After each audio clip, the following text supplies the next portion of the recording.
ഈ ഒരു ചട്ടി എവിടെ നിന്ന് മേടിച്ചു, ചട്ടിക്കകത്ത് ചിരട്ട എന്തിനാണ് കത്തിച്ച് വെച്ചിരിക്കുന്നത്, ഇതൊക്കെ ഞാൻ പറയാം. അപ്പോൾ എന്തായാലും എനിക്ക് പറയാനായിട്ടുള്ള വീഡിയോ കാണുന്ന പുതിയതായിട്ട് വന്നിട്ടുള്ളവരാണെങ്കിൽ നമ്മളെ ചാനൽ സപ്പോർട്ട് ചെയ്യാൻ മറക്കരുത്. അതുപോലെ തന്നെ ചെറിയ ചെറിയ അറിവും കാര്യങ്ങളൊക്കെ ആണെങ്കിൽ ഞാനൊന്ന് പറഞ്ഞു തരാം. അപ്പോൾ നമ്മൾ ഈ ചിരട്ട കത്തിച്ച് വെച്ചിരിക്കണമെന്ന് വെച്ച് കഴിഞ്ഞാൽ നല്ല മഴ സമയമൊക്കെ വരുന്ന സമയത്ത് നമുക്ക് ചെറിയ നെഗറ്റീവ് കാര്യങ്ങളൊക്കെ ഫീൽ ചെയ്യുമല്ലോ. പിന്നെ അത് മാത്രമല്ല പുറത്തുനിന്നുള്ള സ്മെല്ലോ അല്ലെങ്കിൽ വീട്ടിനകത്ത് നമുക്ക് ചെറിയ സ്മെല്ലോ കാര്യങ്ങളൊക്കെ തോന്നുന്നുണ്ട് എന്നുണ്ടെങ്കിൽ കുറച്ച് കുമിഞ്ച നമ്മൾ അങ്ങാടിക്കടയിൽ നിന്ന് മേടിച്ച് വെക്കുക. 100 ഗ്രാമോ 50 ഗ്രാമോ മേടിച്ച് വെക്കുക. അപ്പോൾ ഞാൻ മേടിച്ച് വെച്ചിട്ടുണ്ടായിരുന്നു, ഒരു കട്ടയായിട്ടാണ് കിട്ടിയത്.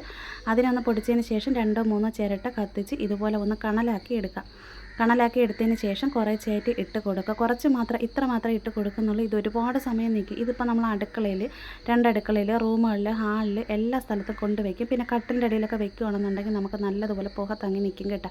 എന്നിട്ട് കതകങ്ങ് അടച്ച് കൊടുത്താൽ മതി. അപ്പോൾ ഇതൊക്കെയാണ് എൻ്റെ ചെറിയ അറിവും കാര്യങ്ങളും ഞാൻ പറയുന്നതാണ്. അപ്പോൾ നിങ്ങൾക്ക് ഇഷ്ടമുണ്ടെങ്കിൽ ഈ ഒരു കുമിഞ്ചാനൊന്ന് മേടിക്കുക, അങ്ങാടിക്കടയിൽ കിട്ടും.